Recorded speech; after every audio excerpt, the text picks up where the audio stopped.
lapisan langit.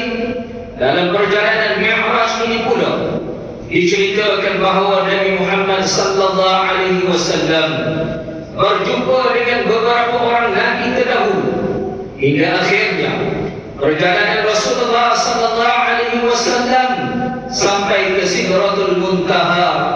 Di sinilah Allah Subhanahu wa taala mewajibkan kepada Nabi Muhammad sallallahu alaihi wasallam dan umatnya untuk mendirikan salat 50 kali sehari semalam yang akhirnya dikurangkan kepada 5 waktu sehari semalam.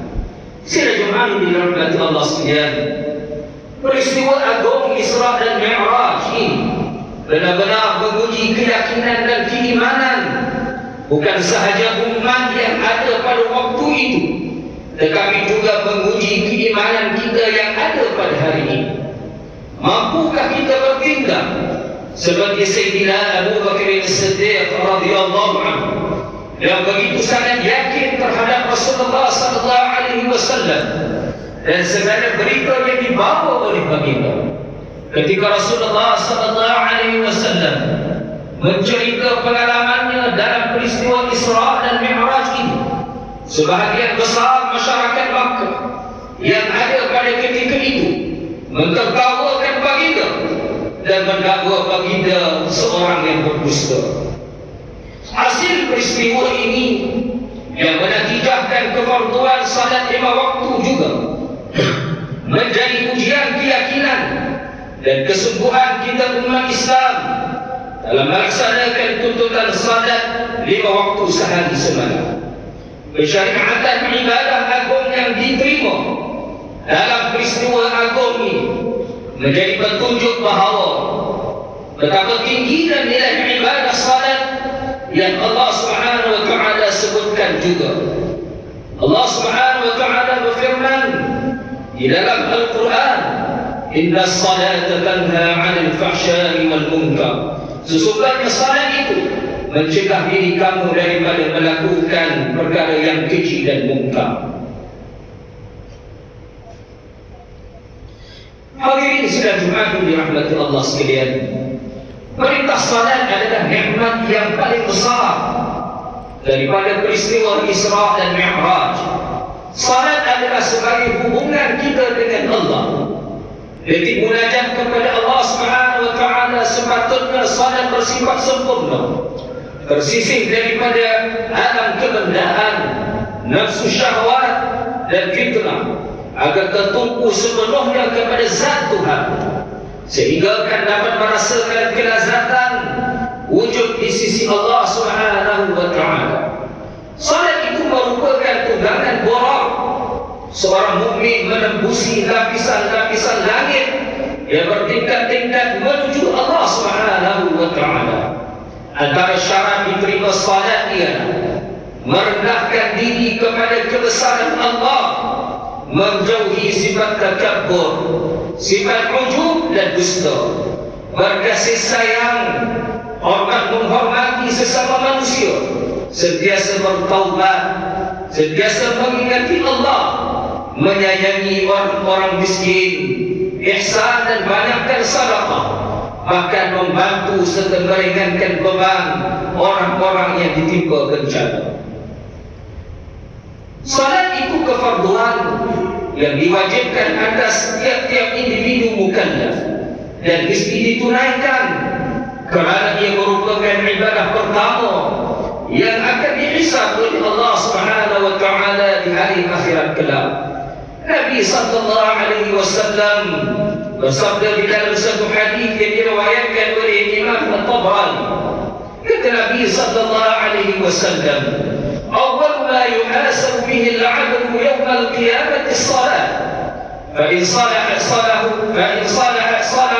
صلح له سائر عمله وإن فسدت فسد سائر عمله." Sesungguhnya amalan yang mula-mula dihisab atas seseorang hamba pada hari kiamat ialah salat. Sekiranya baik salatnya, maka baiklah segala amalannya. Sekiranya buruk salatnya, maka buruk segala amalannya. Maka dirikanlah salat dan berusaha untuk mendirikannya pada awal waktu dan sesempurna mungkin. Itulah penyelamat kita di hari akhirat kelak. Saudara jemaah dirahmati Allah sekalian, selain itu juga peristiwa agung ini menunjukkan kepada kita betapa sucinya Masjid Al-Aqsa yang terletak di Baitul Maqdis di Palestin. Palestin yang dibuka oleh Nabi Ibrahim alaihissalam menjadi tempat kelahiran ramainya kalangan para anbiya alaihimussalatu wassalam dan kiblat pertama bagi umat Islam.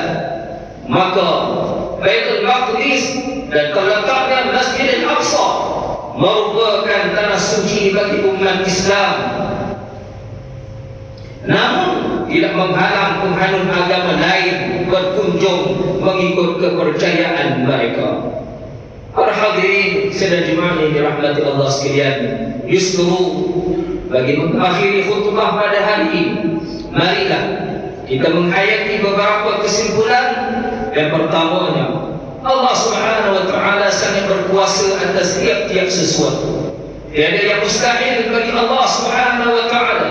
Jika dia menghendaki berlakunya sesuatu perkara, walaupun ia mustahil pada akal manusia yang lemah, kita wajib mengimani dan meyakini keagungan Allah Subhanahu wa taala. Yang kedua, kita diwajibkan dengan kefarduan salat 5 waktu sehari semalam. Mendirikan salat berarti mendirikan agama. Manakala meninggalkan salat ibarat meruntuhkan agama dalam diri. Mendirikannya juga dapat memelihara diri daripada melakukan perbuatan yang keji dan mungkar. Dan yang ketiga, meyakini bahawa Islam merupakan suatu cara hidup yang paling tepat dan sesuai dengan fitrah manusia. Tidak ada jalan lain selain Islam yang adil, benar dan relevan dengan fitrah manusiawi dan boleh menyelamatkan manusia dari kesengsaraan dunia dan akhirat. Renunglah firman Allah Subhanahu wa taala di dalam surah Al-Mudaththir ayat yang ke-42 dan 43. Ma salakakum fi saqar? Qalu lam naku minal musallin. Setelah melihat orang-orang yang bersalah itu, mereka berkata, apakah yang menyebabkan kamu masuk ke dalam neraka saqar? Orang-orang yang bersalah itu menjawab, kami tidak termasuk dalam kumpulan orang-orang yang mengerjakan salat. Barakallahu li wa lakum fil Qur'anil 'azim wa nafa'ani wa iyyakum bima fihi min al-ayat wa dzikril hakim wa taqabbala minni wa minkum tilawatan innahu huwas samiul 'alim. أقول قولي هذا وأستغفر الله العظيم لي ولكم ولسائر المسلمين والمسلمات فاستغفروه إنه هو الغفور الرحيم. اللهم صل وسلم وبارك عليه. اللهم إنا نسألك بحرمة هذا